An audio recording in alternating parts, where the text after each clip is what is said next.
there, New Springfield? To be honest, it's a little chilly. Get out of the way, Marge. We were expecting a bigger crowd, Homer. Oh, don't worry. They'll be here soon, and then they'll see who's got the better town. Now, these are the tunes I want you boys to play. Wait a minute. Homer? A lot of these are Grand Funk Railroad songs. And we don't know Pac-Man Fever. Oh, come on, it plays itself. Pac-Man a fever, a doodly-doo. It's driving me crazy. Look, Lisa, Daddy's in the Who. Woo! Hey. Ow! Give us back our concert, Simpson. So, New Springfield's looking pretty good now, isn't it? With our ample parking and daily Who concerts. Daily? We'll talk. Four-finger discount, dude.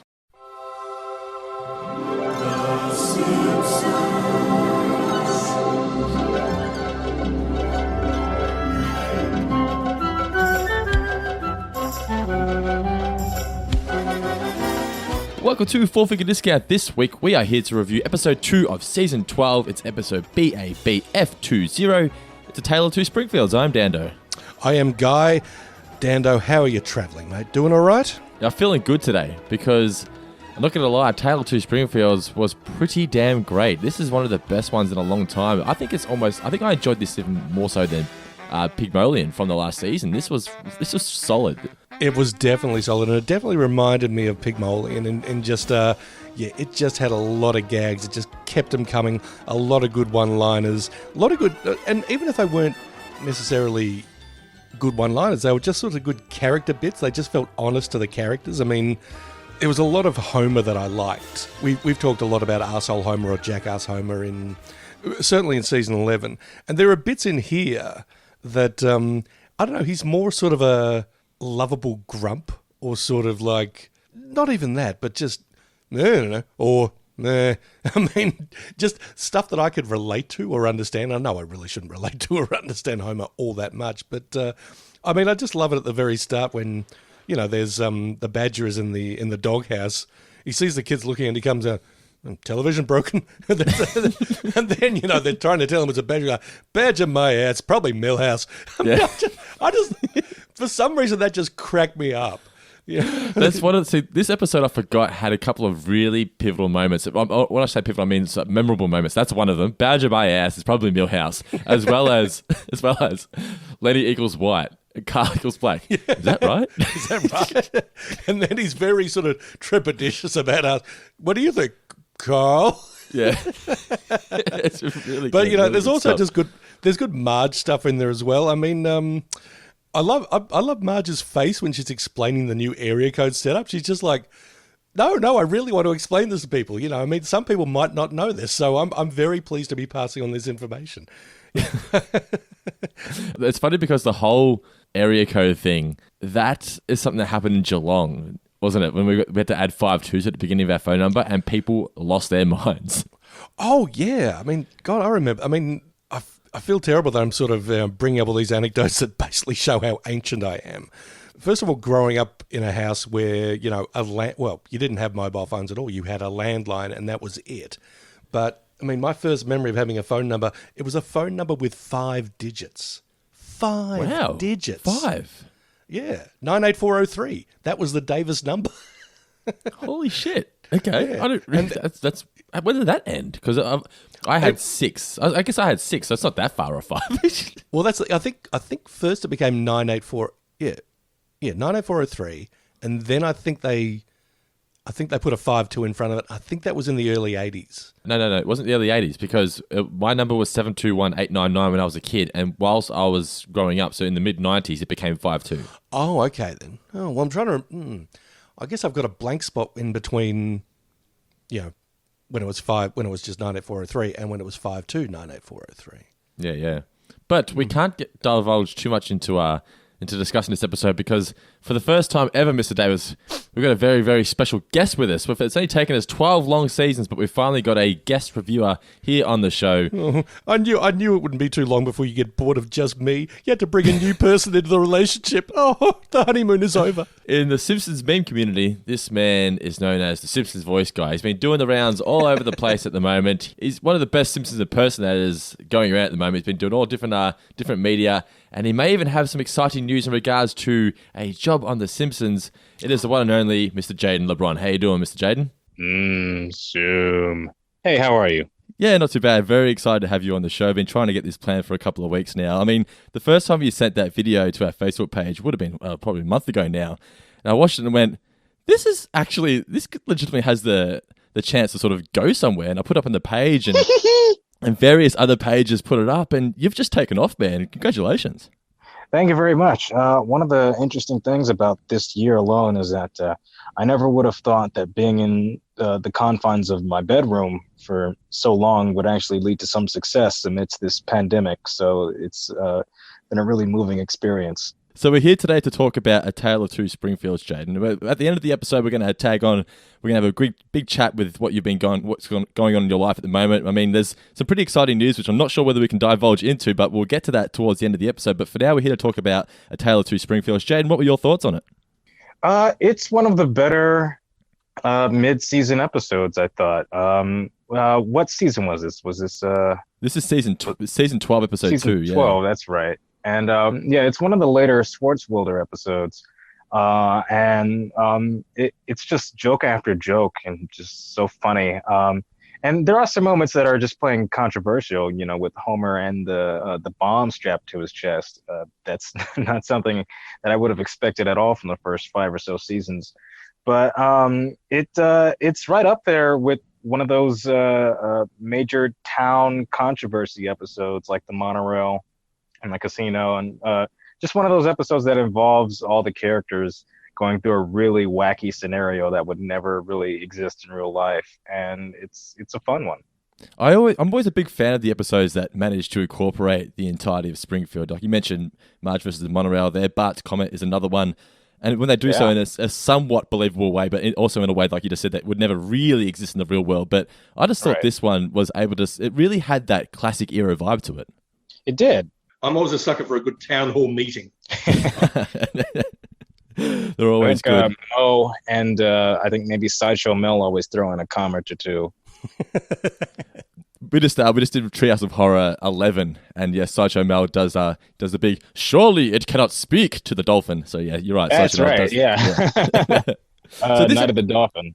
Yes, a fantastic Treehouse of Horror segment. But so you obviously you're 21. 21, is that right? 21, 22? I'm 21. I know I sound like I'm 50, but I'm 21. Wow. This episode would have been sort of the kind of era that you grew up with. How long did it take for you to sort of go back and revisit what people call the classic era? First off, this episode aired November 5th, 2000, and I was born November 20th, 1998. So I wasn't even 2 when this episode aired. But my first exposure to the show in full was a DVD box set that my older brother got us for Christmas one year. I think maybe 2008 or 2009. And it was season 8. And then from there, we got them in a really randomized order. I think the next one we got was 7, and then 6, and then 3, and then 1, and then 4 and 2. And we just sort of watched it in a jumbled way. But it didn't take too long to understand the show and the nuances and all the characters and really, really enjoy it. Unfortunately, I wasn't one of many that watched the show at the time in my age group. But, not a lot of people watched it, I should say, in my age group. But I really liked it, and I still like it, and I still watch it, of course. But most people at my age growing up were into Family Guy, and now they're into Rick and Morty. But I still cling to my favorite 4-fingered yellow discount people. So so for The Simpsons, for us, or people my age, I mean, I'm 31. The Simpsons is life. It was sort of like our second parent, you know what I mean, or our third parent. So for you, The Simpsons, was it sort of seen as like somewhat uncool by the time you hit your teenage years? Because I guess not many people were watching the show, like you said. I wouldn't say it was uncool because it was still a major powerhouse in elementary school and growing up. But you wouldn't go to school and talk about the latest Simpsons episode in 2009 or so. I watched them, and my sister watched them when they'd air, but not a whole lot of people in my age group really watched it, unfortunately. Well, what were some of your favourite moments from A Tale of Two Springfields? I mean, you've mentioned that you didn't like, or not that you didn't like, but you thought it was a bit controversial, Homer threatening to, or attempting to actually blow himself up. Not that I didn't like it. It just surprised the hell out of me. That one was funny. That little spat with Principal Skinner, where they say, we've got a better town bird. And he's like, oh yeah, it's the Blue Jay. And I think the Who show up. They were used really well, I thought, the Who. They were. And the bodyguard for the Who that says, "Oh, you want to meet the Who, huh? Hell yeah!" And he throws him in to meet the Who. Do you know there's actually a deleted scene? It's available on the season 12 DVD of Roger Daltrey from the Who. When he throws the mic and it hits Marge and he says, "Get out of the way, Marge," he actually improv that, and it's uncensored on the DVD. He actually originally said, "Shut the fuck up, Marge." But obviously they couldn't use that in the show. But I just thought the Who, because we're in the era now where the guest stars, a lot of them sort of appear just because they're a name. They don't really write them in for. They don't really add anything to the episode. Yeah, that's right. Exactly. They don't really add anything to the episode, a lot of them. But this one here, I thought they had so many funny lines. I thought the Who were fantastic. They were, and they were used very well. Fortunately, their role in the show, it's also a little bit similar to the time U2 appeared in Trash of the Titans, where they play themselves and they have sort of a musical presence, but they also aren't a major component of the episode, so to speak. Unlike certain installments that we have where the guest star is pretty much running the show, like Lisa Goes Gaga or the Musk Who Fell from Earth. Yeah, they're a bit of a Deus Machina in this one. I mean, just sort of showing up at the end and, Pete Townsend sort of liberating, or uniting the two halves of Springfield by bringing the wall down with a massive power cord. Incredible stuff. Do you know it wasn't actually Pete doing the voice? It was his brother. Oh, for real? Yeah. And obviously they animated the drummer to not be the current drummer of The Who. It's actually Keith Moon, just paying tribute to the original drummer, Keith Moon. But yeah, Pete wasn't aware that he would have to record his own lines, so his brother did it for him. Just sums up The Who. But overall though, I just thought this was just so great. Although it became a story about social status, the rich and the poor, that's actually apparently not what the writers originally had in mind. That's not what they wanted. But I think that the fact that it sort of transcended into that, I think it worked better as a result. Yeah. And on that note, when you mentioned the rich and the poor, one of my few critiques about the episode is I don't think they quite played up the dynamic between who's rich and who's poor, so to speak. We get quick shots of things, but we don't really see a clear divide between how well the rich side is living versus the poor side. And I think the characters they selected to be on the rich side was interesting because you see Principal Skinner and Edna Krabappel on the rich side, and yet and they the bullies on a shoddy school. Yeah, and the bullies are on that side. That was interesting. And at the town meeting, I think Bumblebee Man is amongst the crowd that walks with Homer, but he's on TV. Vive la Revolution. Yeah. That was interesting. I think it was sort of a random selection of characters of who's rich versus who's poor. Something I really enjoyed, and it's something that I tend to enjoy when it happens. I don't know if it happens all that often, but you get a nice mix of Homer being surprisingly cunning in some ways and just straight up stupid in others. I mean, I love that he just keeps fucking up with the area code. No matter how many times he dials it, he always gets it wrong. But then, when he's negotiating with the Who, what does he refer to it? I think he refers to Old Springfield as, or is it sometimes known, Sun City? It's like, nice trump card there, Homer. Well played. I do think the storyline, though, of it being about the area code does make the episode feel a little bit dated because everyone just has cell phones now. A little bit, yeah. Area codes aren't really a big thing in the 21st century these days. But I think it does sort of bring us back to a nostalgic point, in a sense, that we can recall that sort of time. I don't know how many times people had split area codes in a town, or even if they had to divide the town because of that versus poverty. But it does have a sort of nostalgic angle on it that's fun. Well, that's why I really enjoy Bart versus Australia, because the whole Bart having to dial like a million numbers to get to Australia just always gets a good chuckle out of me. If I may speak for the old people, I know that we have a huge old people contingent listening to Four Finger Discount, but no, I remember growing up that we had our landline phone number, and I think it was sometime in the 80s that they actually tacked like 2 numbers onto the beginning of it for some reason. And I mean, okay, so now it's a 7-digit phone number. But for some reason, a lot of people got really up in arms. Like, you're adding 5-2 to the numbers that you already know. It's not exactly that difficult. You know, are you saying you're not smarter than a monkey? Can you remember the first time you saw this episode, Jaden? I don't, and this was the first time I had seen that episode in years. Much like an assortment of episodes, I remember what they're about, and I remember seeing them, but then when I revisit them years later, it's sort of a new experience for me. But we do have the DVD sets, and I believe I watched it then, so it must have been when I first got them and binged them all over the Christmas break that I received them.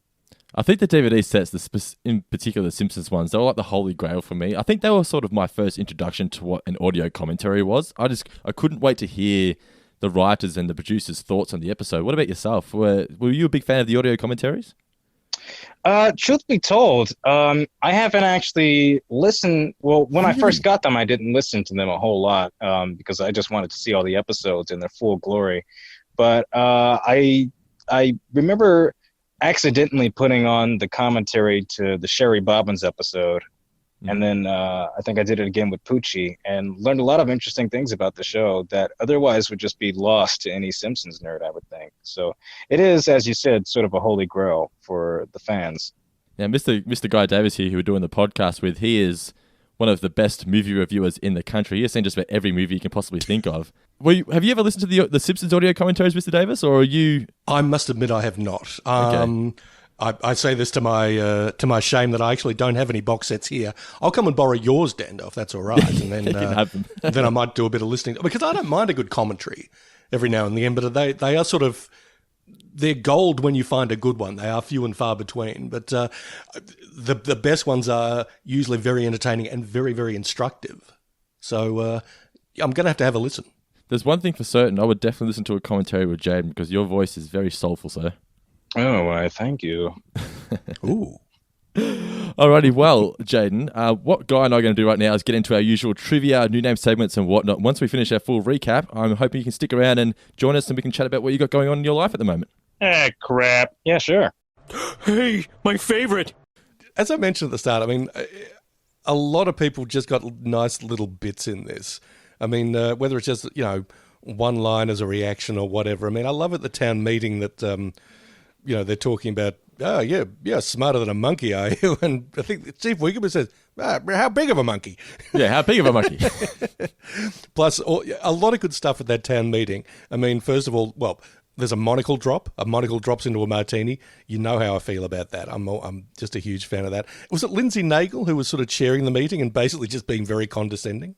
It was, yeah. So she was sort of trying to push that this is the good thing, what's happening right now, yeah. Always happy when Lindsay Nagle shows up.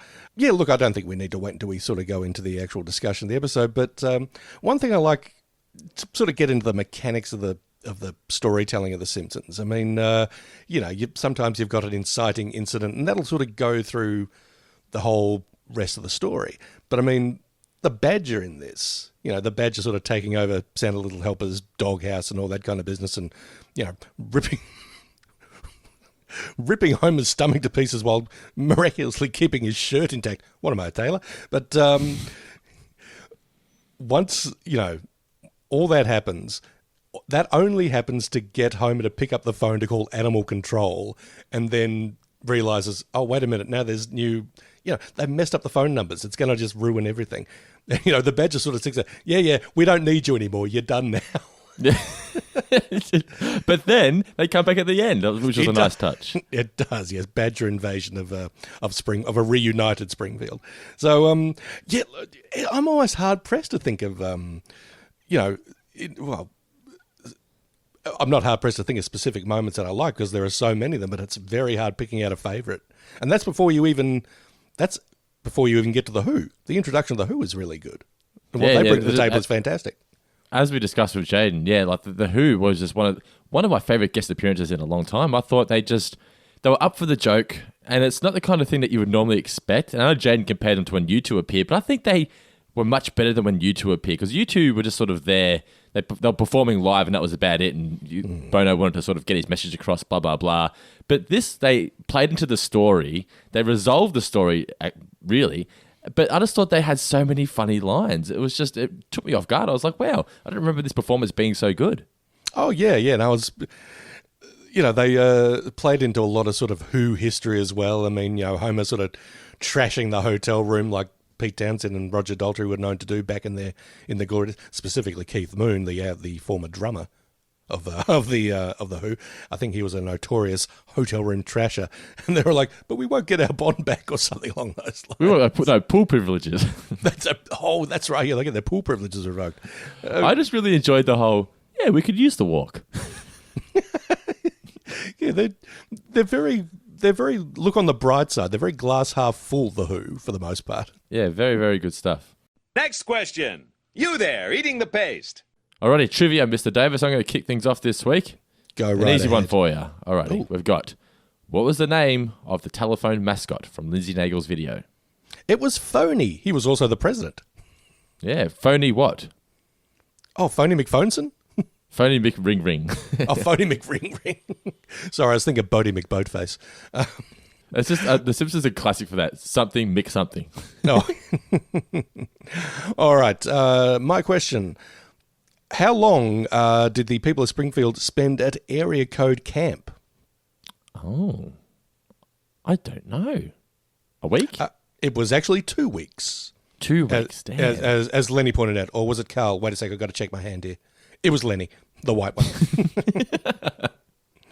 Which football team wants to join New Springfield? It's the Arizona Cardinals. Correct. Get walking. Poor old Cardinals. I never really catch a break. I'm pretty sure the Cardinals was the team in Jerry Maguire that Cuba Gooding Jr. played for. And they were sort of regarded as like, yeah, a bit of a second-rate team, even though they had, the great Cuba Gooding Jr. playing for them. My next question, what was the Who's original name back when Homer used to like them? It's the... lost on me. Something like, tell me, what is it? It's the Hillbilly Bugger Boys. I was going to say, it sounds like Hillbillies, doesn't it? Damn it, it was Hillbillies. Yeah. Good stuff, you got me. What was the brand of toilet paper that you cannot beat? It's Henderson's. I really enjoyed that in Marge. Do you have a bathroom I can try and use it? How excited was Marge to use the Hendersons? Have you ever had that when you are just like desperate and you've hit up a servo, or particularly a 7-Eleven? 7-Elevens and convenience stores are not cool about you using their facilities. I have gone to a place before where they wouldn't let me do it unless I bought like a pack of gum or something from the front. Like it's for customers only. I can't remember, we were on a road trip somewhere, and it was like this small town. I said, "Oh, it's only for customers only." And I was like, "Oh, please." Like, no, you should buy something. So like, made me go out to the car, get my wallet, and then buy I think it was like a pack of Tic Tacs or something, just so I could use their toilet. Which I had to get the key because I couldn't just run in there and use it. It was one of those ones where you had to get the key off the guy, go around the back, unlock it. It was that kind of deal. Yeah. Oh yeah, and the key is always connected like a hubcap. Yeah, I think this was connected to like the watch, the clock in Pulp Fiction. Oh yeah, like the pocket watch. It's kind of like a pocket watch, yeah, but it was a really big one. Oh god, I don't think you want to be taking the watch from Pulp Fiction into a toilet. Given the history of the watch from Pulp Fiction. All right, is it my question next? Yes, your question next. Yeah. Who built the wall separating ye olde Springfield from New Springfield? What was the name of the company? I know Fat Tony runs it. I should be able to get this one. Oh shit! Come on, you can do this. No, I can't. You were so close. The company you weren't, but it's Lowball Construction. Lowball Construction, yes. I wonder if they're the same ones that built the ramps at the school that time. Bart was in his wheelchair. Turned the school into basically one big slide fest. Yeah, probably. Yeah. My next question is, what was causing the traffic jam that Bill and Marty were discussing? Oh, Oh, I am completely blanking. And I was really enjoying Bill and Marty. It's because Joan Collins was in town. That's a mattress truck like jackknifed or something, didn't it?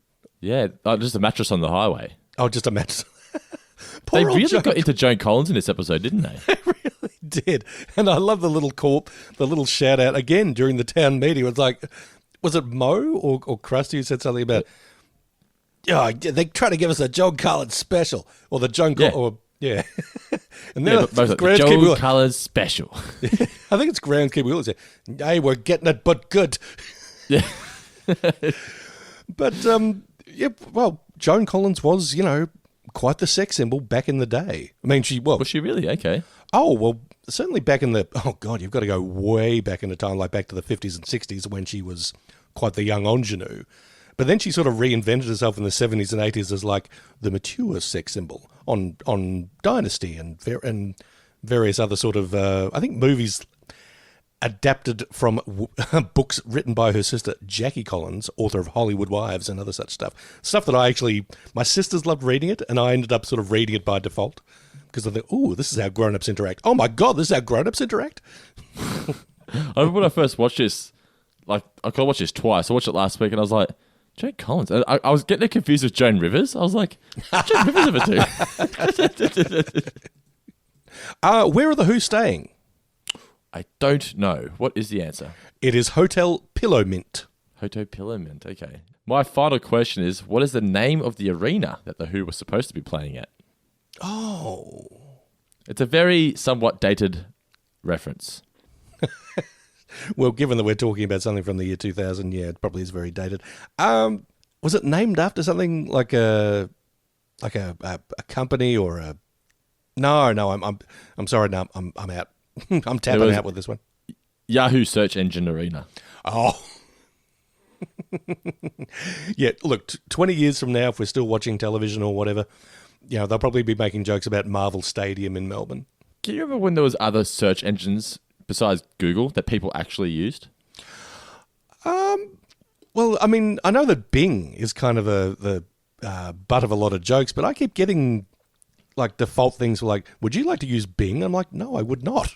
Yeah, I've told you 6 times. I don't want to use Bing. There was one called as well, I think it was called Ask Jeeves. Oh, yeah, I do remember Ask Jeeves. Was that, that was a search engine, wasn't it? I thought that was more like just an online advice column, like. Oh, okay. I just remember the picture of the dude. I do. Jeeves. I kept mixing up Jeeves with Mr. Skin. Okay, yeah, easily done. So I was asking Jeeves all the wrong questions. So I have one more question. If you've got one, otherwise we'll move right on. I do have one more question. How many disposable sashes are on Homer's mayoral sash roll? I do know that. It's 50. 50 already? 50 already. He goes through them. From this day forward, your name shall be... New names for this week before we get into the Guy Davis New Name Championships for this week. We are going to be reading through our $20 patrons. We've got Jordan Molman Ritchie, Nick Barbaro, Andrew Zer. Happy birthday, Andrew. It was his birthday this past week, I saw.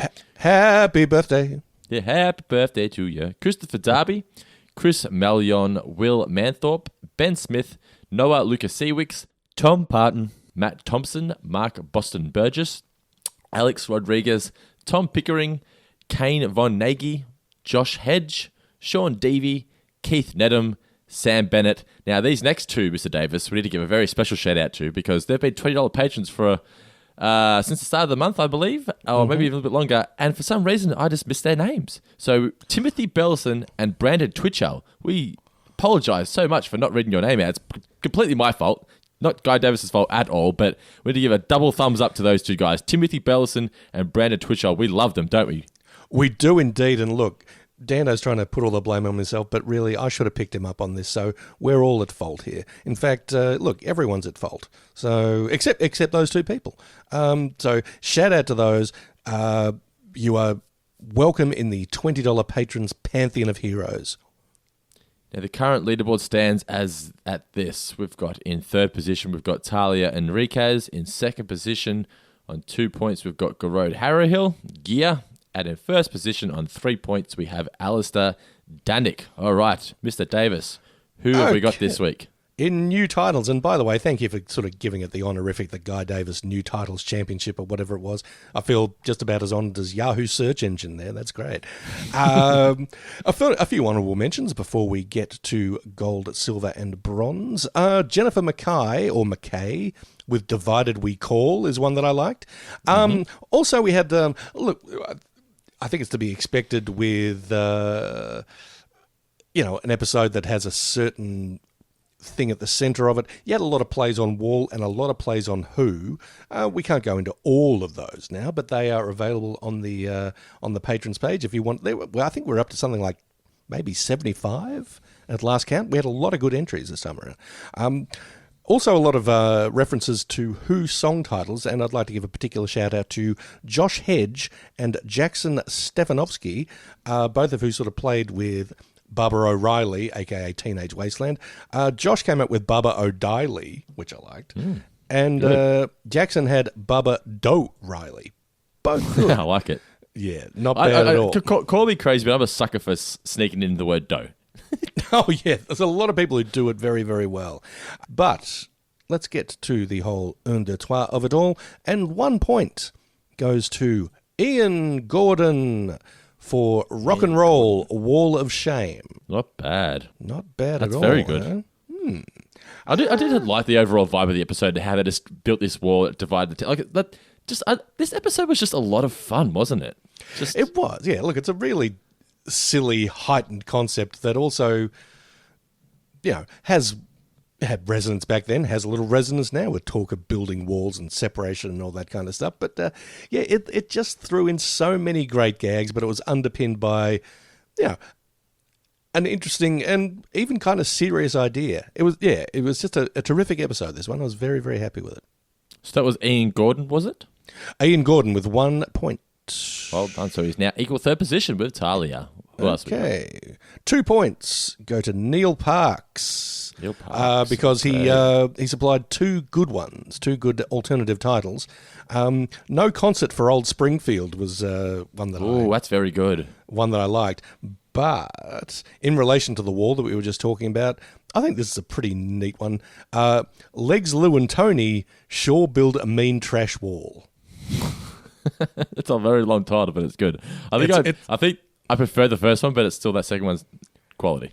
Indeed, it's talking about the main idea of the episode, and it's throwing in a Who reference. So but not even just a Who reference, but playing around with a Who reference. So nice work. Speaking of nice work, who gets 3 points this time around? It's a blazing return to form for D.L. Gorman. DL actually had a few. He had 3, so hence the 3 points. Follow the trend here, people. DL's throwing in a few each time. You just start throwing in a few. It is, as I've said in the past, a numbers game. We like quality, we like quantity. We love quality and quantity. So that's the way to my heart, folks. Quality and quantity. Extra salt in those chips. Well, that's extra salt and some vinegar. DL came up with, one of them was Who You Gonna Call. So it's got the Who, and it's got, and it's got calls. There we go. I like it. Yeah. Talking about my segregation. Yeah, that's pretty good. But the one that I dug the most, Homer Here's the Who. That's actually very, very... that's worthy of first position. Well done, DL. You just seem to be nailing it out of the ballpark every week. It's almost like not fair to everyone else. He should have his own leaderboard. Or he or she have their own separate leaderboard. Oh, yeah, but I think the likes of Gear or Neil or... there are a few others who are fairly good at this game. I mean, let's not give DL an inflated ego here. But having said that, some winners this time around, DL. Well played. Now, since it's only week 2, we have tie for first, second, and third, obviously, because we've got 6 different people, which I like. It's a bit of a variety this time. So, Alistair Danick and DL on the top with 3 points each. You've got Garode and Neil Parks on 2 points each. And Talia, Enriquez, and Ian Gordon on 1 point each in third position. So don't forget to keep sending your new names through, guys. If you want to be a part of the Guy Davis Championship, the new name championship is going to be a $2 plus patron where you get access into the 4-figure discount Facebook community, where you also get access to a bunch of exclusive podcasts. If you're $5 plus or more, you get this show a week early, plus all other bunch of exclusive podcasts such as Talking Seinfeld, Tales of Futurama, Take It Like a Mandalorian, I did a Stranger Things podcast, The Guy and Davis Show, our movie reviews, and much, much more. So just go to patreon.com/4-figure discount. Link is in the description of this podcast. Also got to send some love out to our listeners on Twitter. If you haven't followed us yet, at 4fingerpod. And if you're not a patron, this is your way to contribute to the new name segment. I'll just read through some of my favorites. At Sam the Angel Fox, Barbara Doe Riley, in brackets area code Wasteland, really enjoyed that one. At Stuart Ritchie 20, Whose Wall Is It Anyway? That's really good stuff. At Lila95, The Good, The Bad, and The Who. At Supernova Dragon, Dark Side of the Dope. At Bryson Beck, I really did appreciate this one. 90 Who One Doe. And finally, Dan Thompson 1086 to Springfields, or How I Learned to Stop Worrying and Love the New Area Codes. Thank you so much, guys, for contributing. Don't forget, you can follow us on Twitter at 4fingerpod. And by doing so, you can find the post when I post it at the start of the week and contribute your new name to the segment as well. Now, Mr. Davis, let's get into our review of A Tale of Two Springfields. The original air date was November 5th in the year 2000. The chalkboard gag is I will not plant subliminal messages and has Al Gore. That worked out real well. Yeah. They loved Gore for a while there. And the couch gag was that Bart puts the whoopee cushion underneath Homer. Call me crazy again, but a whoopee cushion gag gets me. I know. When I was a kid, I was a fiend for the whoopee cushion. Loved it. Always doing it to my dad. How did he react to it? Was he all right with it? After the 14th time, he was just had enough. He showed remarkable restraint for, putting up with it more than a dozen times. Good on him. The episode kicks off with Bart attempting to feed the dog, but he realizes that the dog is not in the doghouse. It is a vicious creature, and he sees that it's a badger. Are badgers actually this angry? I've only ever seen them sort of just waddle along, cool and calm. I'm not sure about that. I mean, maybe they're more frightened of us than we are of them. I mean, it might be the case that I feel that way with possums. I'm pretty sure I've said the story on the podcast before about, waking up in the middle of the night and hearing a bit of a rustle and going to the kitchen, finding that a possum has actually made its way into my house. And okay, I'm not going to go over there and pick it up because, it's probably got sharp claws and it's probably rabid or something like that. So you try to, shush it out with a broom or something along those lines, and it's probably more terrified, of me than I am of it. And that may well be the case with badgers, although this badger in the doghouse looked pretty damn fearsome. This is one badger you would not want to mess with, but Bart says, you know what, you got a new housemate, tries to push the dog in, which I thought was kind of out of character for Bart. Bart putting his dog in blatant danger like that, I thought that's a bit silly. It did seem a bit cruel. Yeah.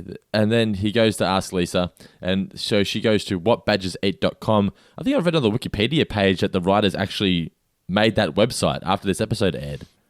I've heard about that, yeah. And let's Google it right now. Whatbadgerseat.com. Continue. Well, what did they eat? Stoats? Stoats, yeah. Not in a can, though. I feel bad that Bart couldn't even recognise corn. Must you make fun of me? Whatbadgerseat.com. Let's have a look. All right. Clearly they're kind of predator. Well, I mean, a stoat's an animal, so I mean, clearly they're meat eaters. Yeah, they must be. All right. So if I type whatbadgerseat.com, it changes to fox.com. Oh, as in the network, not the adorable animal. Not the adorable animal that you love to share on social media. The network. So it must be owned by Fox. Yeah, they must still own it. The domain. There you go. I feel like in the mid to late 90s, there were plenty of domains ready to be snatched up that no one just thought to do. Can you imagine how much podcast.com would be worth now? You know what I mean? Oh my God. Or sex.com. That URL would be worth millions. I'm sorry. Sex.com just sounds like the kind of thing you'd type in when you were 15 or 14. Even. Actually, no, even younger. Isn't that your target? Isn't that the porn industry's target demo though? 15 to 21-year-olds? Oh, pretty much. But I'm just imagining, squeaky voiced teen from The Simpsons looks like another Saturday night and I ain't got nobody. Time to meet my virtual girlfriend at sex.com. Sex.com. They realise that they eat woodpeckers, so Bart goes to get Todd's woodpecker, planning to feed it to the badger. What kind of pet is a woodpecker? I was going to say, but I feel like it's a random pet, but it's the kind of pet that seems like Todd would want. All God's creatures. We get Bart trying to feed it to the badger. It pecks him on the head. We get the little Woody the woodpecker laugh, and it flies into the bug catcher. Can you do a Woody woodpecker laugh? I can't. I'm not even going to attempt it. Why not? Go on, give it a whirl. No. Go on. It's not hard. It's a bit like Krusty. Like I can't follow that now. That was a bang on Krusty. Well, that was actually Jaden. No, it wasn't. Yeah, I was about to say, just Jaden's still on the line. Get off the line, Jaden. Television broken? No, there's a badger in there. Badger my ass. It's probably Millhouse. Millhouse!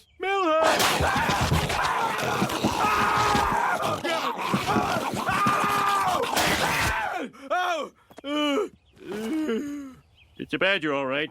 Or possibly a griffin. Bart, do you have any dynamite in your room? Tons. Get it. No, Dad. We don't want to kill him. Let's call animal control. Great idea. Then we should call a doctor about this. How did the badger do that without ripping your shirt? What am I, a tailor? I mean, him lifting his shirt and all of his organs being visible is a bit much, but whatever. It's a little gross, but it's such a great gag. Like, how did he not rip your shirt? What am I, a tailor? Homer goes. He's going to go call the animal catcher. I just love that there was the woman sort of fending off the octopus in the animal control ad in the phone book.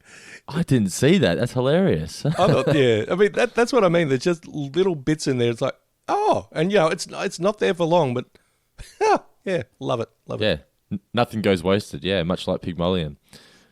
Homer is calling the animal catcher. Or are they called animal catchers? Yeah, animal catcher. Animal control, Animal control, that's right, yeah. And this is where he realizes that there's the new area code. Your call cannot be completed as dialed. Please make sure you have the correct area code. Area code? But it's a local call. The phone company ran out of numbers, so they split the city into 2 area codes. Half the town keeps the old 636 area code, and our half gets 939. 939? What the hell is that? Oh, my life is ruined. Jeez, you just have to remember 3 extra numbers. Oh, if only it were that easy, Marge. Go away, we got bigger problems now. I'm not going to stand for this. I'm going to call the newspapers, the TV stations, the gas stations, everybody.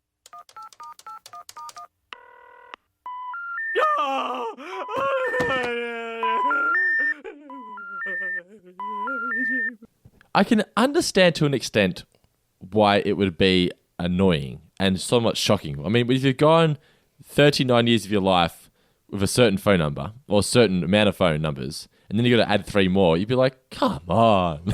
Oh, absolutely. I mean, it's sort of muscle memory.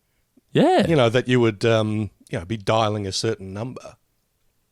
And yeah, to have to rewire your brain, yeah, particularly at this stage of your life, it's like, why? What's the deal with change? Why do you have to change things that are working perfectly good, like the way they were? I mean, like Homer, I would probably end up in the fetal position. But how annoying would it be if you had to change your mobile phone number now? Well, I think it would require, me sort of what having to. Do you actually ever dial a mobile phone number anymore?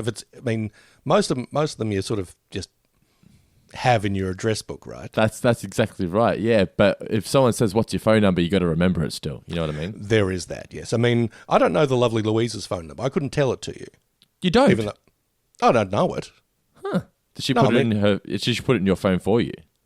Oh, I mean, she told me once, and I put it in my phone, and ever since then, I just Yeah, I guess. Yeah, you make a good point because you don't dial the number anymore. Yeah. Yeah. I don't know your number. I don't know your number.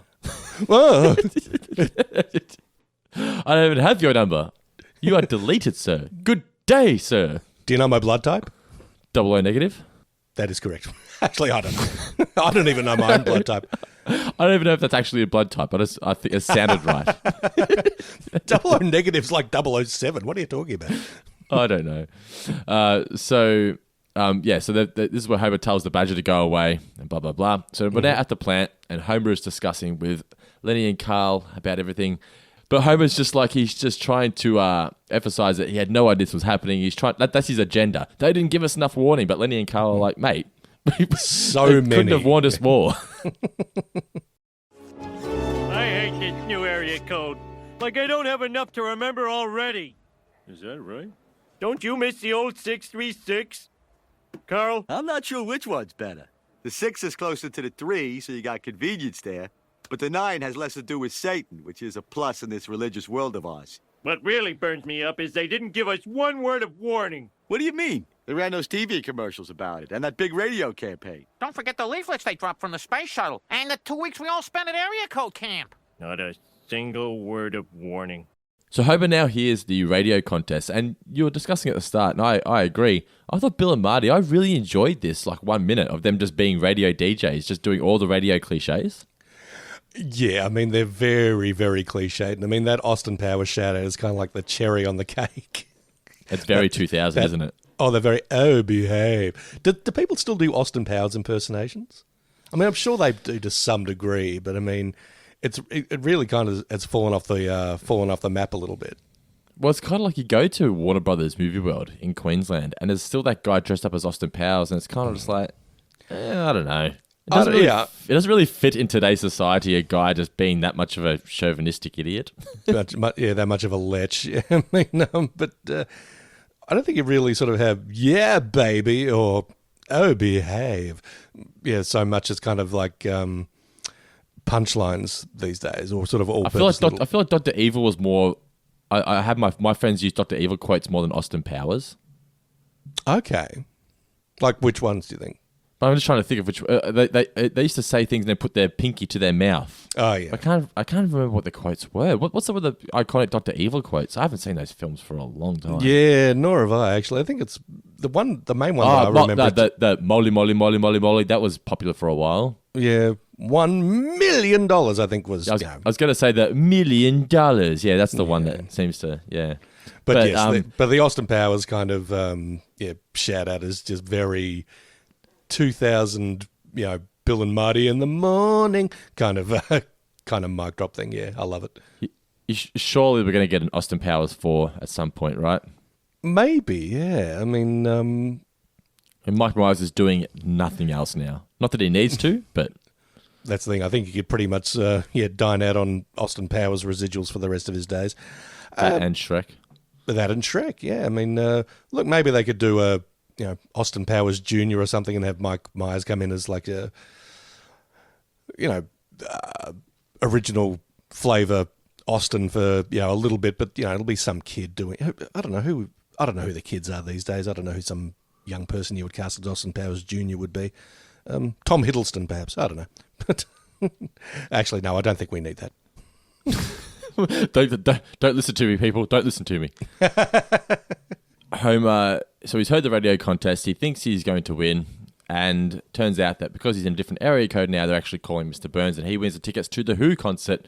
Bart says, why don't you give him a phone call and complain? And then he realizes that Bart's played the prank on him, and they just beat each other senseless. I think they realised that the sort of the air was out of the tyres with the whole choking gag at that stage. I mean, the fact that they're just sort of like choking each other, hitting one another, and just just run out of juice. I found that I found that a bit funny. So we're at the town hall meeting. I love that they've just separated the town with just like flags with the numbers painted on them. And Lindsay Naegle plays her film. Hi, I'm Phony McRingring, mascot and president of the telephone company. And I'm here to explain why the convenience of one area code in your town has been replaced by the convenience of 2 area codes. I have a question, Phony. It's a movie, Dad. Quiet, honey. Daddy's asking the man a question. You're probably thinking, sure, more area codes are great, and I don't mind paying the extra hidden fees. But how will I remember all those numbers? Whoa! Well, scientists have discovered that even monkeys can memorize 10 numbers. Are you stupider than a monkey? How big of a monkey? Of course you're not. I love that Homer has a question for Phony McRing. And he's so confident that he's like being very patronising. Like, no, I'm just asking you a question. But Homer here, he's going to raise the issue of, he's bringing up the fact that the rich side of town still gets to live the way they were. We have to change, and that's horseshit. Just creating that social diversity, social separation of rich versus the poor. And we get another Joan Collins reference, like we mentioned, the Joan Collins special. I don't know whether I liked, and we'll discuss it with Jaden, Homer willing to kill himself. Well, that wasn't great, but everything else about it was. I did because I did like they referred to himself and the other sort of working class blue collar members of Springfield as Joe 12 packs. Because Joe 6 pack is kind of I don't know if it was a derogatory term, but it was kind of shorthand for the working man for a while there. And of course Homer's not going to stop at 6; he'd rather have a 12. I accused the phone company of making that film on purpose. Well, of course we did. Now, I'm not one to make trouble, but it seems to me that everyone who got to keep the old or classic 636 area code lives on the rich side of town. Ooh, poppycock. I never. And as usual, we Joe 12 packs get the royal screw job. Homer's right. We're getting the Joan Collins special. We're getting it, but good. Well, I've had it. You rich snobs aren't pushing us around anymore. And what are you pathetic slobs going to do about it? Well,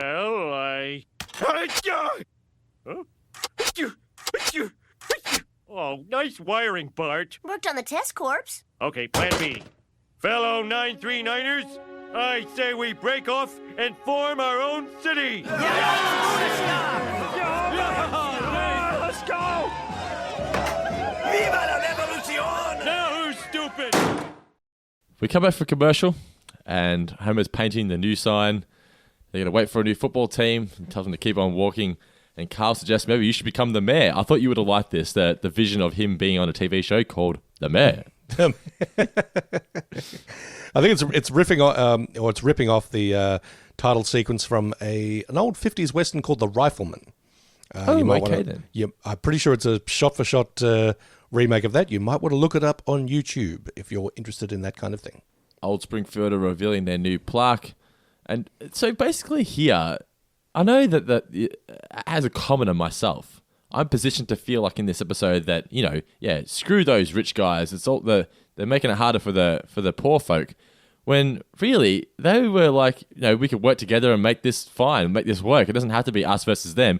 It's Homer that instigates it all by throwing the can at Quimby.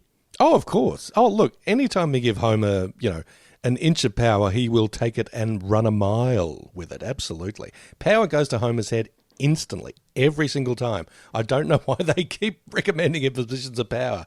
In fact, if there's a villain in this episode, it's probably Carl suggesting that Homer should be mayor. I'm pretty sure it was Carl that suggested that Homer should become the leader of the union as well. Oh, good Lord. Stop being an enabler, Carl. What's wrong with you? What I did appreciate was at the end that Quimby gets his vengeance by throwing the bottle at Homer's head. Ah, nice little echo there. Well done. Yeah, because Quimby still has his head in bandages from the can, yeah. When he throws the bottle at the end. It's just a nice little touch there that isn't really pointed out or acknowledged, but I did like that little attention to detail. Presenting our new plaque. I say the time for bitterness has passed. Let us extend to our brothers in New Springfield the olive branch. New Springfield rocks! Go ahead and laugh. We have a better town bird. Oh, yeah? What is it? The bluebird. Damn it. We're now at breakfast, and Homer's got his new sash, and Lisa here's pointing out the ridiculousness of the situation, saying we need to, stop doing this. There's no need for it. And Homer says that, your mother and I are only together for our political careers, or for my political career. We get the photographer through the window. We needed that photographer to say, "What a scoop!" I'm sorry. That's I was gonna say it needed something. Yeah, that's what I was gonna say. Yeah, it's one of my all-time favorite, just little Simpsons bits. I still use that to this day. Anytime that someone says something even vaguely kind of newsworthy or exciting, one's like, "Oh, what a scoop!" Oh, what a scoop! Bart and Milhouse are now playing with their novelty flying disc. Is that because they weren't allowed to call it Frisbee, or is that just because they wanted to be weird? I imagine it's a little bit of both. I'm sure the fine folks at Frisbee probably said, "Oh, you want to use our name, eh? Well, that'll be, so-and-so, such and such amount to license it." Like, okay, well, yeah, we know everyone calls it a Frisbee. Let's just call it a novelty flying disc and maybe take a little dig at Frisbee at the same time. Look, I'm not 100% sure about that, but that's my 2 cents on the subject. It reminded me this moment of the episode Lemon of Troy, which is the episode with the lemon tree, where they have, one side of the town has darker grass than the other, and they can't cross that border. Where Bart, he can't go over and get his Frisbee or his novelty flying disc. But the bullies arrive, they steal his pants, and then Bart somehow tricks them into doing his homework. Smooth move, Bart. Well played.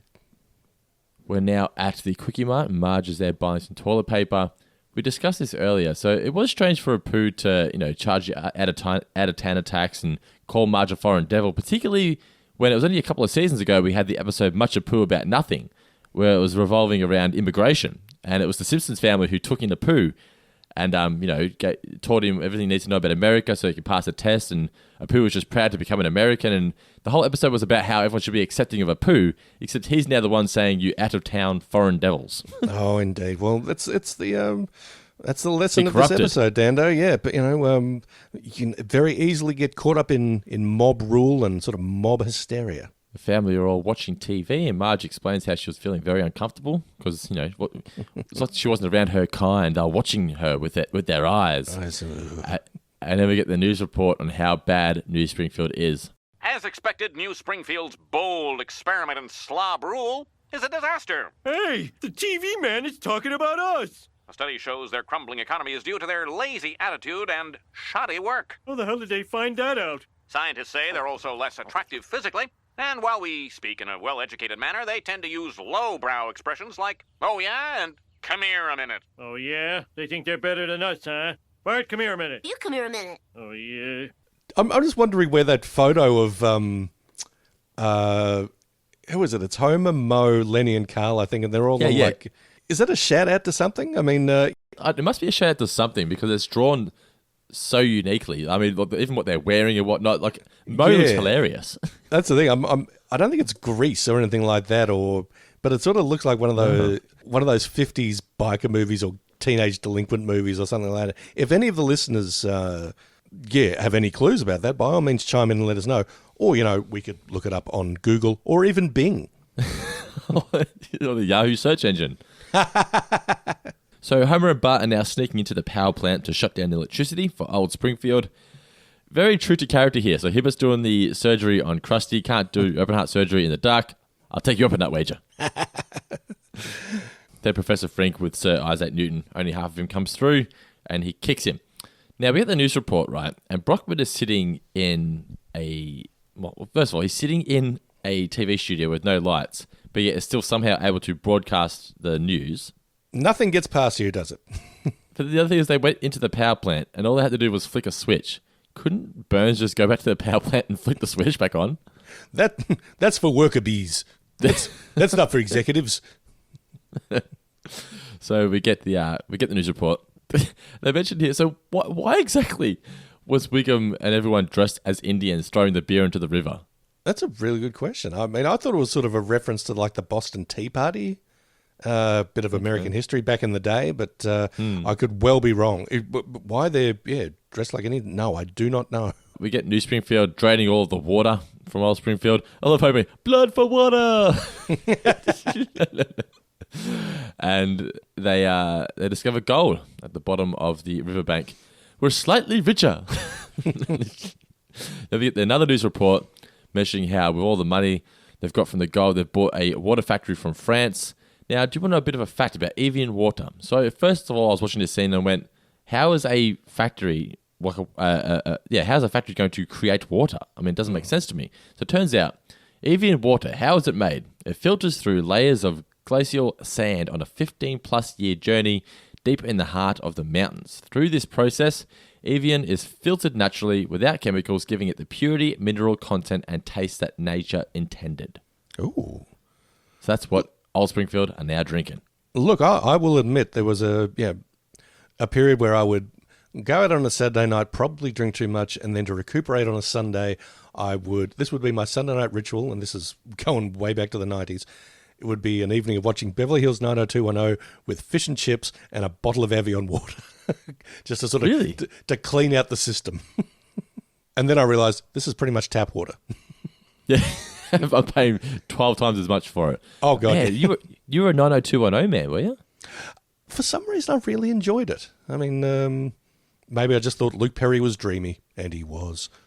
Do you know I've never, ever seen an episode of Beverly Hills 90210, but the theme music still sends just tingles of nostalgia down my spine whenever I hear it.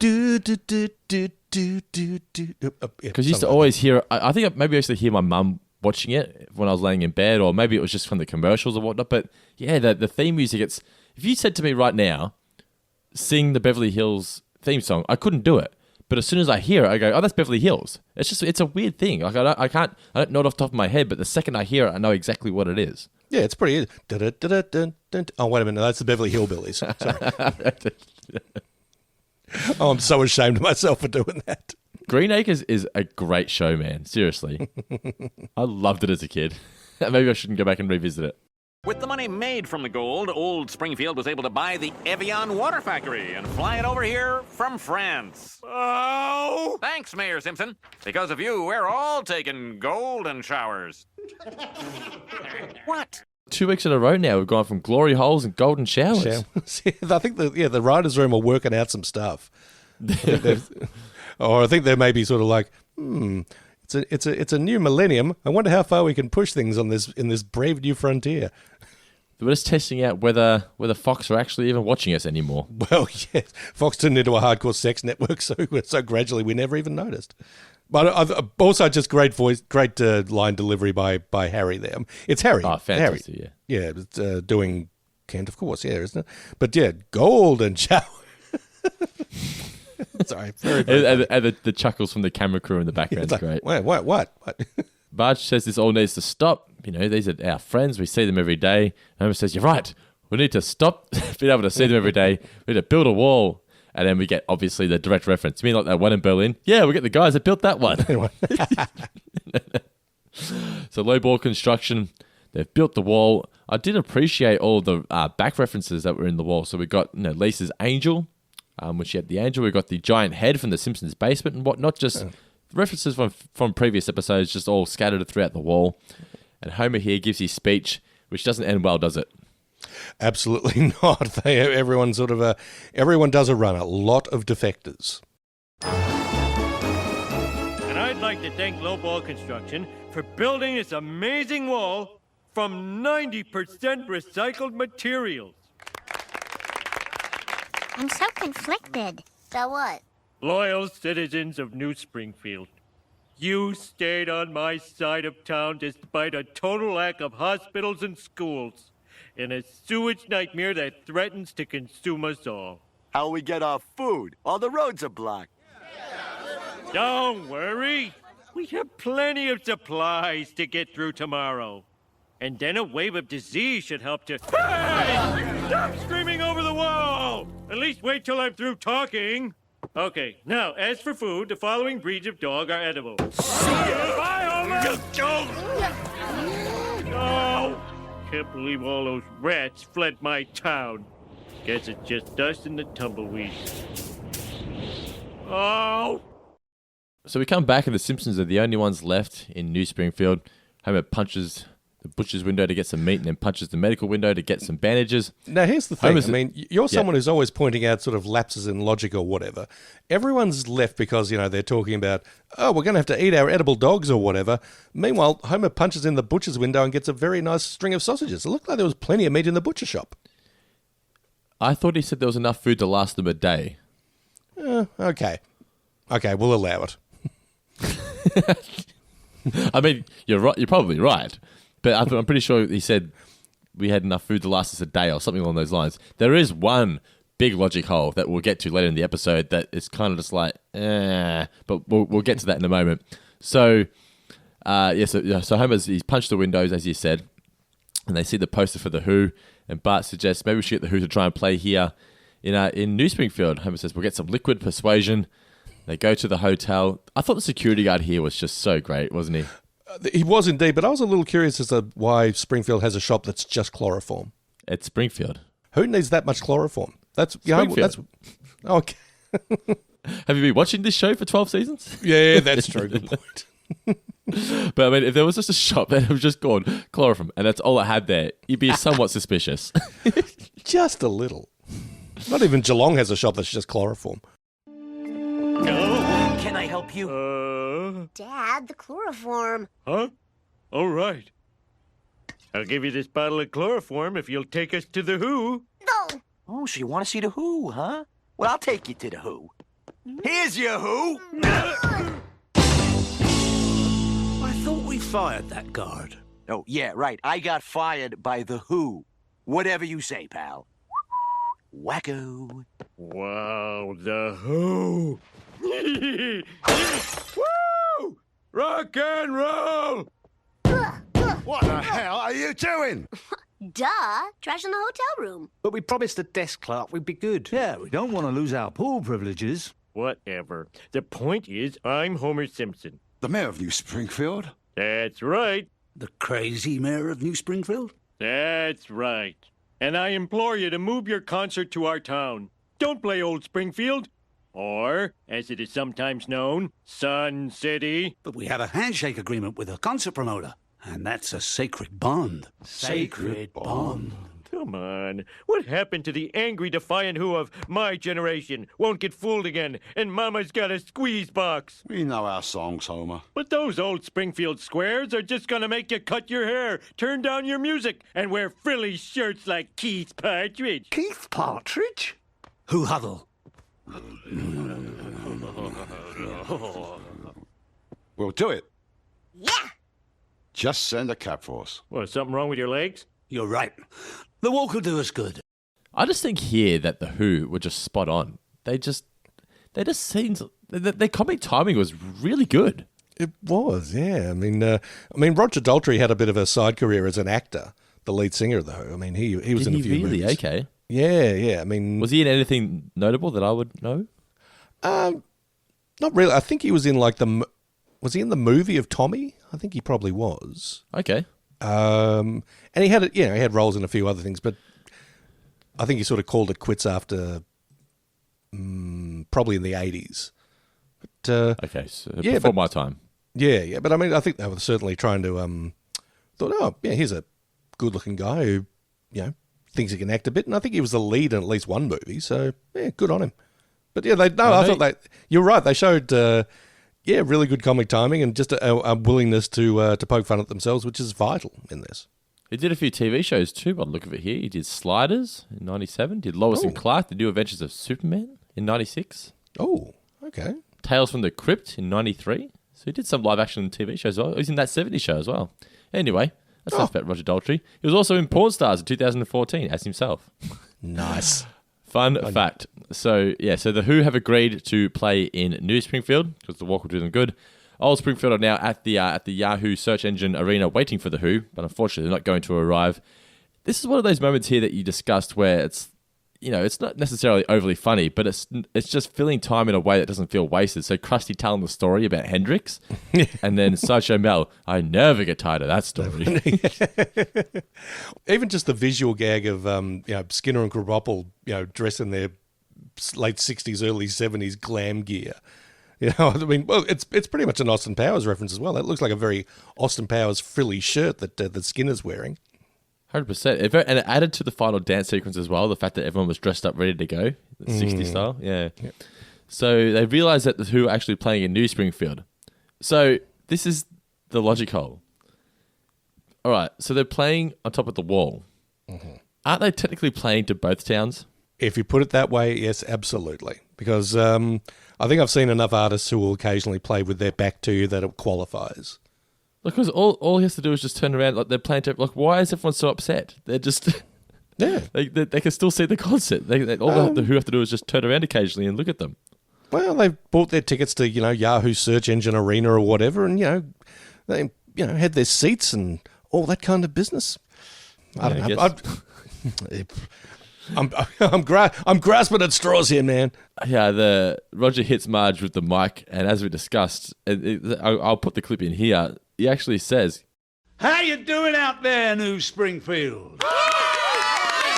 be honest, it's a little chilling. Ow! Shut the fuck up, Marge. I loved the fact that Homer wanted the Who to play Grand Funk Railroad No songs. worries. That's just one of those recurring things they just never let go. Homer's love of Grand Funk.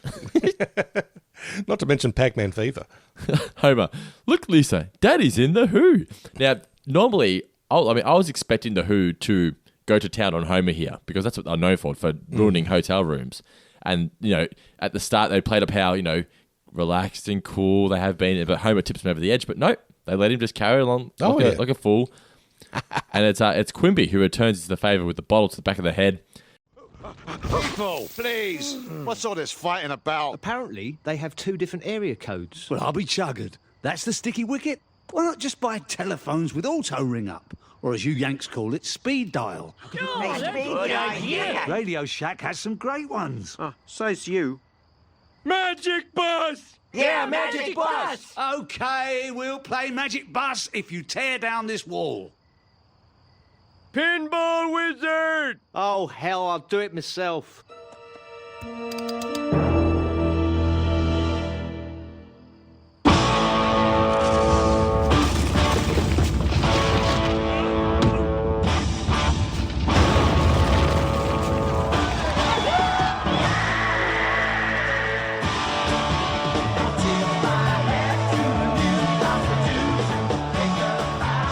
Well, Marge, looks like your insane experiment is over. My experiment? You're the one who came up with this whole idea.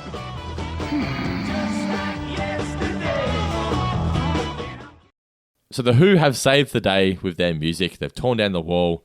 This is a great ending. I always love the episodes that incorporate the town, and they always end with a big dance sequence or something including the entire town. There's an episode with Larry Burns, Mr. Burns' son, that ends with the "Any way you want it, that's the way you need it," and the whole town just into a big party. It had those kind of vibes to it. I just think this episode was just it's a forgotten classic, really. I think it really is.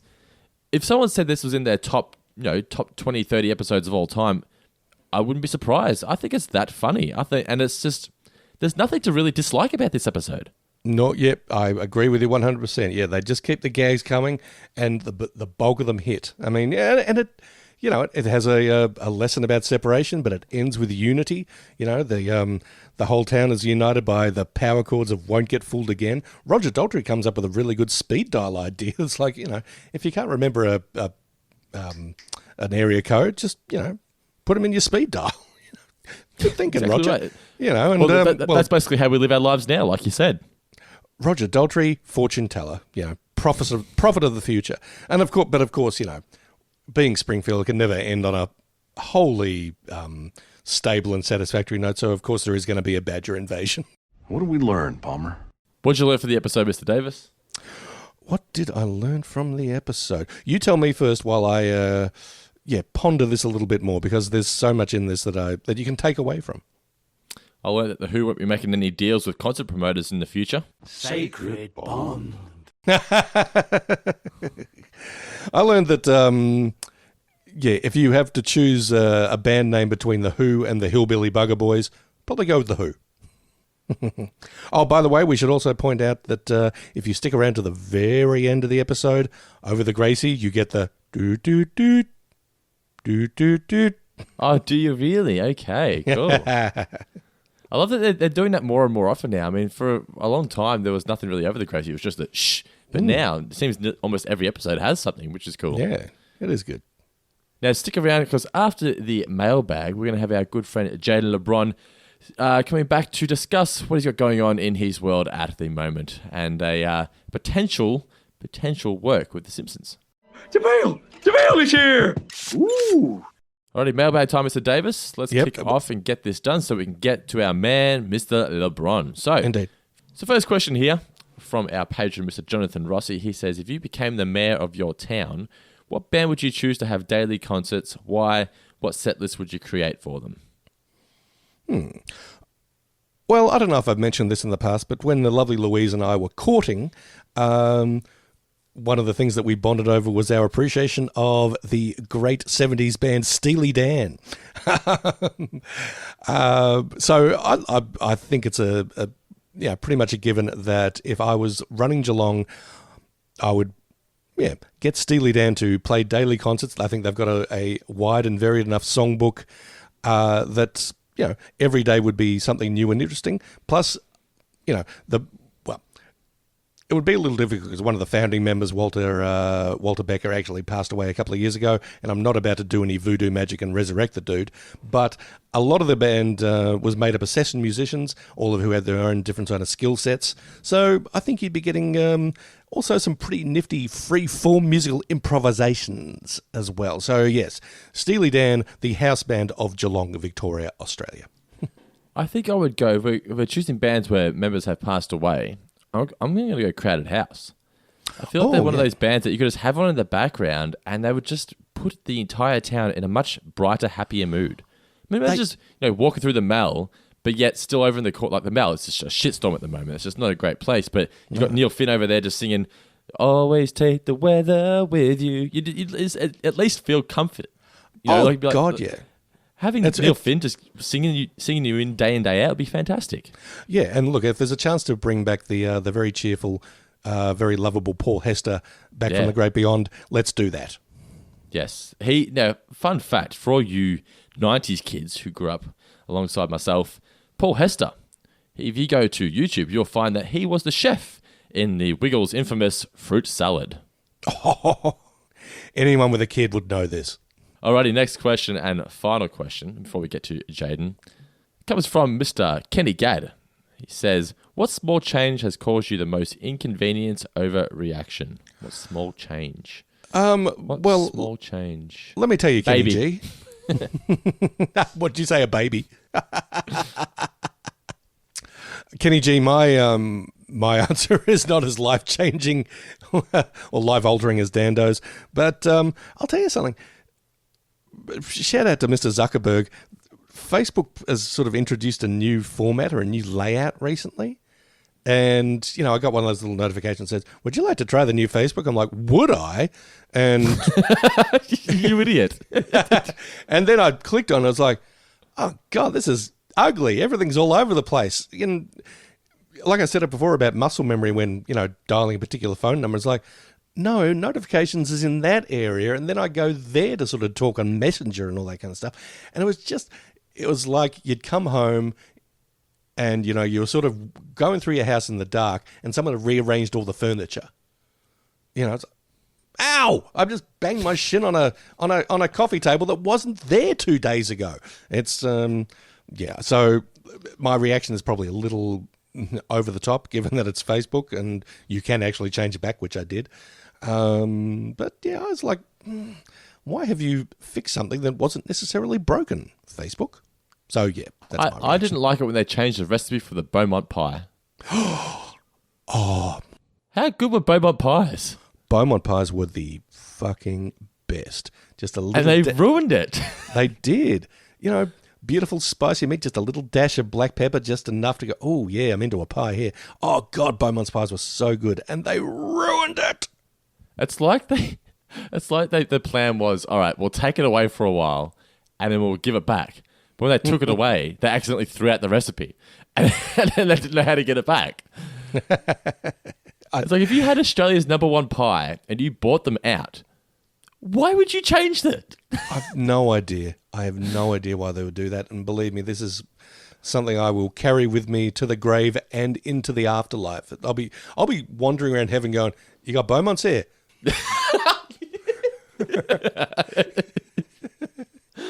Oh, man, can you imagine if they somehow rediscovered the actual recipe of Beaumont pie? Like, it would actually be life-changing for me. Look, it's probably somewhere on the internet. I mean, there are sort of discussion groups just, dedicated to make your own McDonald's at home and all that kind of stuff. Or, here's the secret KFC recipe, we think. So I'm pretty sure that, some industrious Geelong person has probably going, yeah, I'm going to try and recreate the Beaumont's pie formula. And look, they'll probably eventually do it. By the time they do it, all my teeth will have fallen out and I'll be just like, what's your pie? And,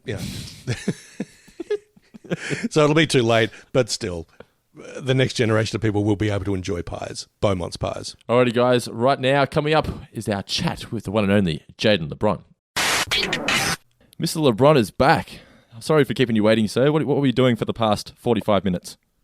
What you gotta know, on the can, some waffles and Moon butter. waffles? Yeah. Oh, baby, toilet waffles.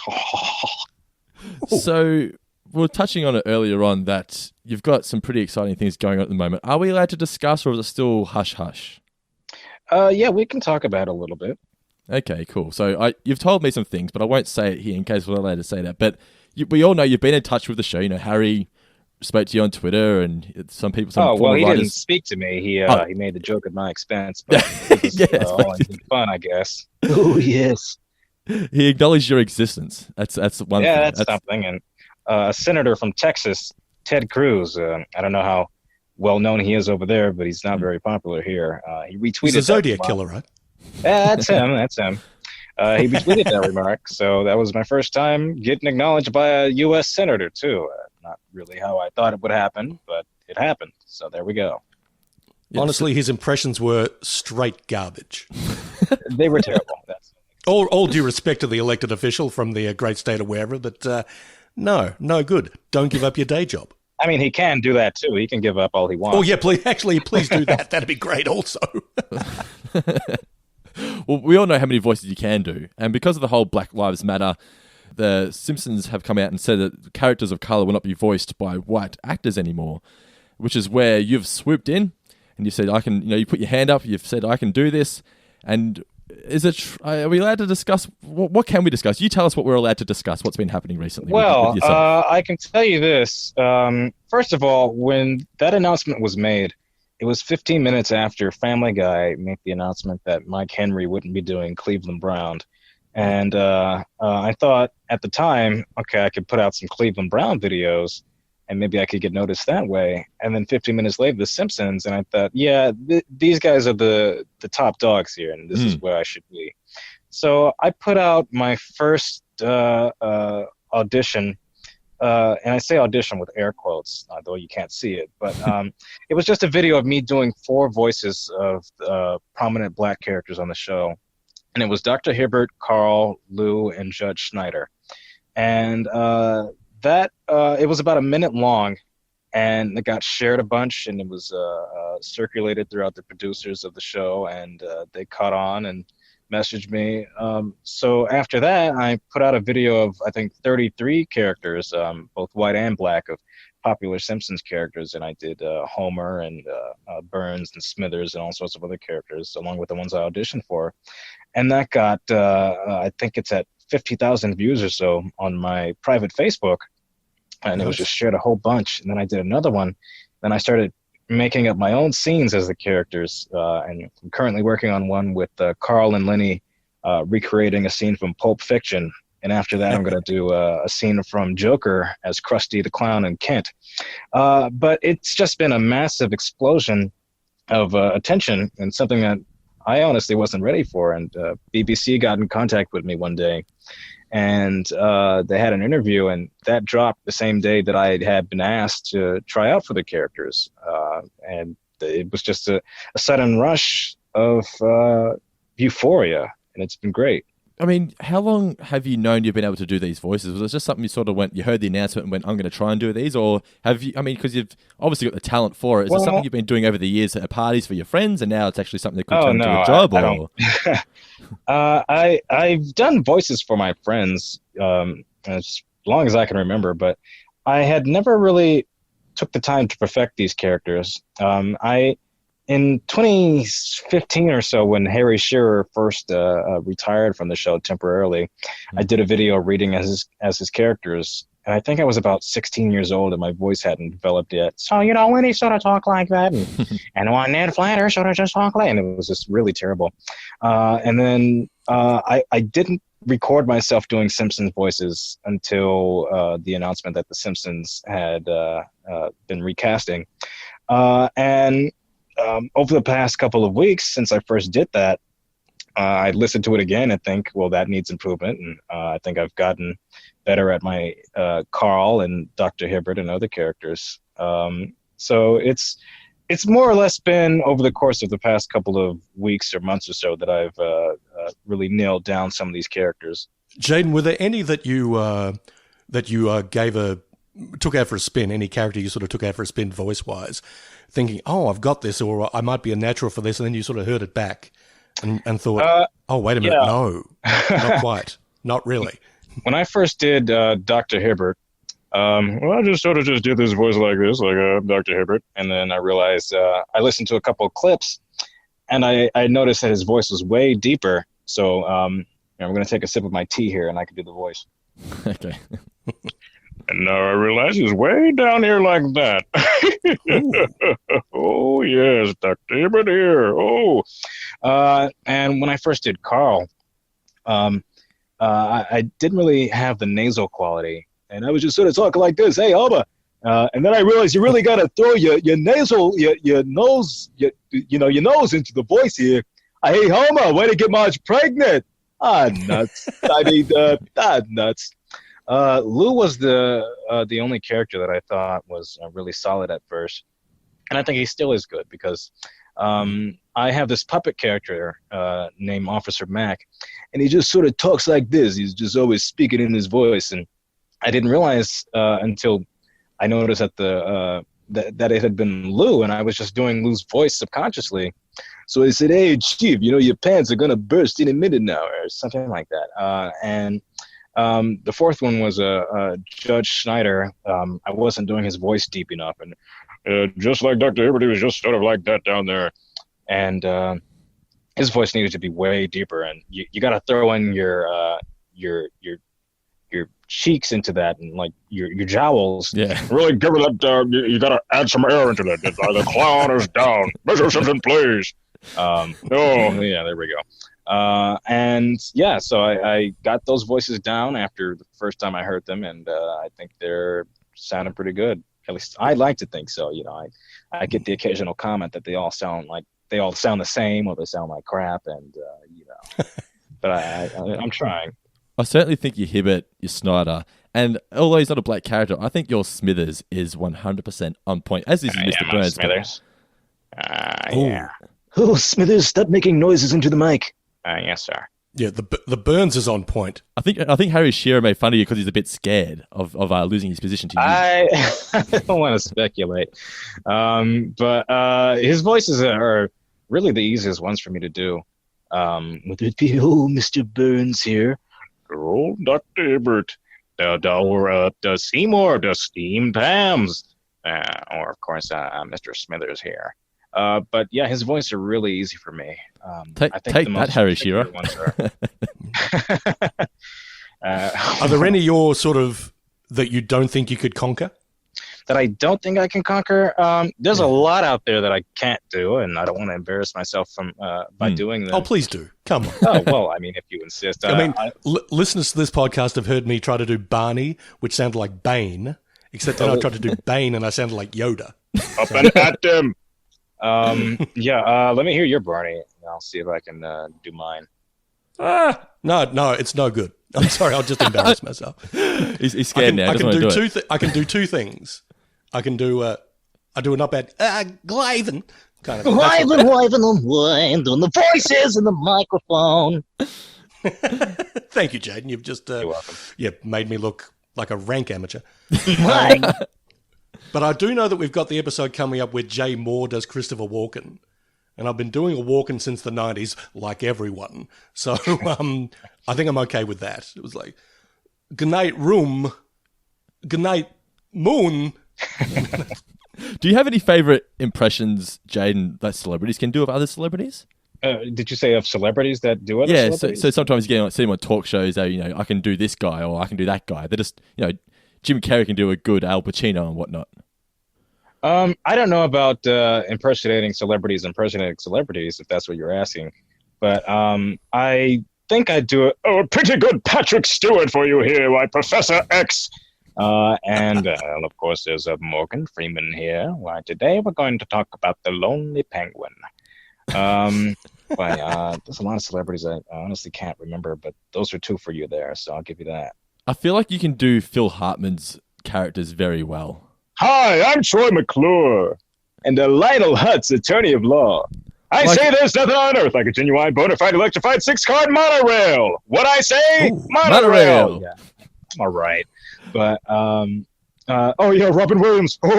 Oh, that's probably going to be offensive to somebody, but that's another one there. But yeah, the McClure characters are actually the Hartman characters are actually some of the easier ones for me to do as well. I don't know how I found out I could do those voices, but hi, I'm Troy McClure. It's just so fun to say.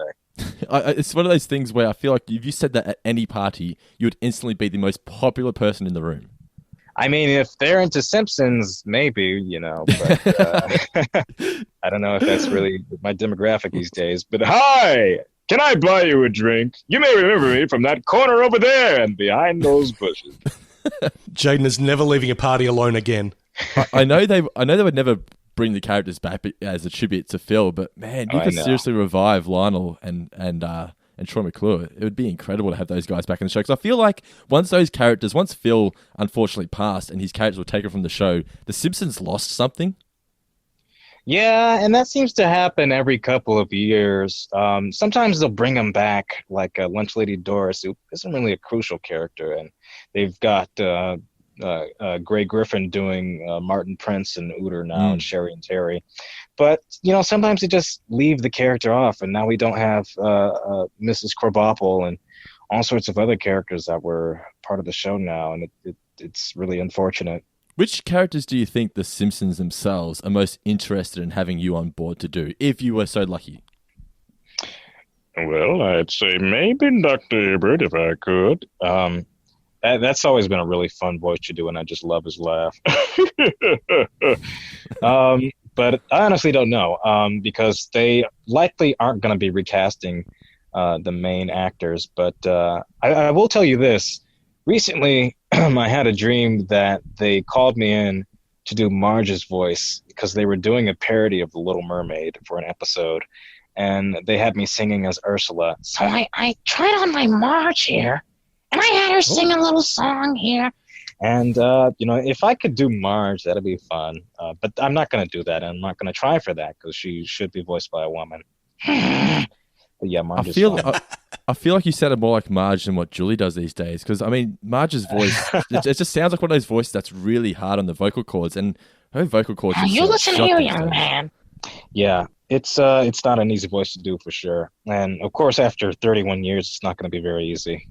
No, not at all. So what does the future hold for you, do you think, in regards to The Simpsons? Are you quietly optimistic, or? I am. And I don't want to speculate, and I really hate to place things as though it's inevitable because, honestly, I have no idea how many other actors applied for it. I have no idea when it's actually going to start because they've got a new season around the corner. So I don't know if I were to get it, would I be dubbing over the episodes that they finished? Would I be dubbing over new episodes with the actors still be doing the characters for the first half and then switch it on for the second half? It's just it's a long process, and they've told me that it's going to be a long process. But I'm optimistic, and I heard good things. That's all I'll say. And again, I don't want to speculate, but yeah, of course not. You don't want to ruin your luck anyway. Jinx yourself. But the thing of it is, Jaden, I mean, given the sort of state of play in the world right now, given the state of the entertainment industry, I think there's probably going to be a lot more demand for voice actors and probably a lot more animation stuff going into production than live action. And I mean, given the facility and the aptitude that you've shown for Simpsons voices, I imagine that could extend to just about anything. That's right. I think we'll probably end up working for you, dude. That's essentially what I'm saying. So, I mean, I have no ideas for my own cartoon, but I think in my Twitter bio it says I'd like to be every cartoon character ever, and ultimately I would like to work on as many cartoons as I can before I pass on. Hopefully, when I'm very old. It's bad to say you're 21, dude. You've got a little while ahead of you. I hope so, yeah. I've only done one cartoon so far, and I've auditioned for two major ones, one being The Simpsons. What's the other one? Are we allowed to discuss, or? We'll wait until that plays out and see where it goes. Okay, then. Keep your ears pricked, everybody. big news happening for Jade and LeBron. Also, I mean, it's been mentioned that you're a puppeteer as well. Is that something you still like to pursue, or do you want to sort of put that aside now and just focus on voice acting? Well, because of this pandemic, there isn't going to be a whole lot of major puppetry work going on because the job itself requires you to be very, very close to other people. And that's not really something you can do in a mask and in a group at this point. But I make my own content every now and then. I did a video where I played 40-something characters, I think. All of them had to be joined together via green screen so that I could produce a crowd shot. But in terms of working with other people, it doesn't seem likely at this point. I would like to, if I can here and there, maybe do a commercial or a show or something. But I think voiceover for now is probably the most convenient and safest occupation to undertake. Especially since you can work from home. Yeah. And, you can make puppet stuff from home, but it's different from major puppet studios and working with other actors, Being only 21, I mean, I'm 31. I was huge, massive fan of the Muppets growing up. Were you a Muppets fan, or was that sort of pre-you? Yeah. In fact, across from me is 3 shelves filled with several hundred pieces of Muppet merchandise. Fantastic! Yeah, okay. But what inspired you in regards to the Muppets? Like, what inspired you from the Muppets? I mean, Henson just as a whole is just an absolute genius. But one of the things from one of his pieces of work that I feel never really gets enough credit is a show that's actually coming to Disney Plus soon is Dinosaurs. Were you ever a fan of the show Dinosaurs? Yes. Sometime in the middle of, I think, maybe June or so, I binged the first 2 seasons and then quickly ordered figures of the characters that are on my dresser right now. And I've got season 2 that I've yet to watch. Seasons 3 and 4 that I've got yet to watch. And that's a great show, which utilizes costume works and animatronics, sort of like the Ninja Turtles, in a really innovative way for the time. There's never been a show like Dinosaurs up until that point. And you actually worked on the Happy Time Murders with Brian Henson, yes? I did, yeah. That was my first and currently only movie. Where Hollywood isn't really making stuff right now, especially puppet stuff. But yeah, 2017 or so. Yeah, 2017. In fact, coming up soon will be the 2-year anniversary of the release of that movie. But 2017, they brought me on board as a core puppeteer, and I worked about a month and a half on it, doing all sorts of background characters and miscellaneous and assisting other characters, and got to work alongside Elizabeth Banks and Maya Rudolph and Melissa McCarthy and Leslie David Baker and other people that are more local here, locally popular, but still really entertaining and fun people, and a host of puppeteers that I have been watching for years growing up from the Henson Company that I got to work alongside for the very first time. It just seems like it'd be such a great family to be a part of the Henson Company, as well as the Simpsons. Whenever we've spoken to somebody who's worked on the Simpsons, you can tell they really appreciate and love their jobs, and they're just one big family. And I think that really comes through, and it's really positive knowing, as a fan of the show, that they enjoy working on the show just as much as you enjoy watching it. Yeah, they've been around for, 32 years now, and that really shows, it really speaks to just how much they love what they do and the characters that they've created, and very much so each other. All right, well, we won't hold you any longer, Mr. LeBron. Thank you so much for joining us today. It's been a pleasure talking to you. Now, do you want to plug any of your social media or anything you'd like the listeners to know about yourself before we let you go? You can just look me up on Instagram and follow me there. My handle is really just my name. You just look up Jaden LeBron. Interestingly enough, I'm the only person that has this name, so it's not very hard to find me. And I'm on YouTube with the same name if you want to follow up on some Simpsons stuff that I post here and there. And I guess that's sort of it. And I've got Twitter with the same name as well, just Jaden LeBron, and you'll see me with my smiling face. Alrighty, it certainly is a smiling face, that's for sure. Well, thank you so much, mate. It's been an absolute pleasure talking to you, and all the best for the future of your work on The Simpsons, if it does happen. All right, Mr. Davis. Mr. LeBron, he is one hell of a man, isn't he? He is indeed. Oh, look, I think we'll be hearing a lot more from Jane LeBron in various tones, accents, and sounds. Yeah, wonderful voice work from that man. Alrighty, guys, thank you for listening to our review of A Tale of Two Springfields. Hope you enjoyed it. Next week, we're going to be reviewing an episode that stars the love of my life. Do you know who that is, Mr. Davis? Nicola Dando? The former love of my life. I know that Drew Barrymore is indeed showing up. Yes, Insane Clown Poppy. Now, I think I've watched this episode once in my entire life, maybe twice. Well, I can't remember too much about it besides the fact that Drew Barrymore is Krusty's kid. So I'm looking forward to getting stuck in and reviewing it. Let's just see if the episode won any awards. Insane Clown Poppy. It doesn't look like it, but it stars Drew Barrymore. That's all that matters to me. So next week, Insane Clown Poppy. Don't forget to rate and review us in the iTunes store if you do enjoy the show. Do appreciate everyone who has taken the time to do so already. If you want to support the show and get access to a bunch of exclusive content, just go to patreon.com/4figure-discount. I'll chuck the link in the description of this podcast where you get access into the 4-Figure Discount Facebook community. It is well worth your time. We get in there every day and we have banter with our lovable, lovely patrons in there. But for now, Mr. Davis, any final words for the listeners? Oh, behave. Shh.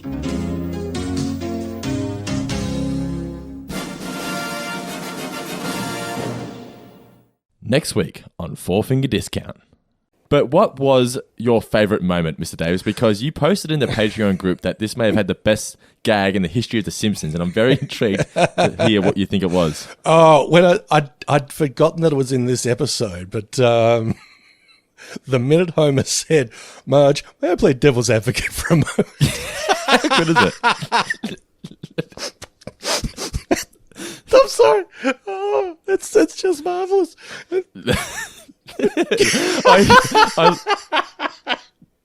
I couldn't believe it. Well, I completely forgot that joke even existed. I was like, that is amazing. I think I can't remember.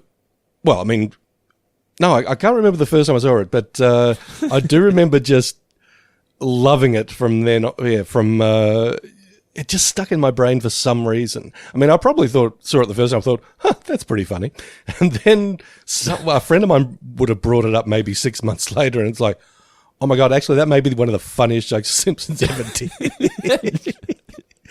Because you're just not expecting it at all. Absolutely not. It just is an absolute, just out of left field winner of a gag. And just everything about it. The fact that Homer's got a pinball machine in his house that's called Devil's Advocate, that's got like Satan on it with a briefcase as a lawyer. And then he just wants to sort of...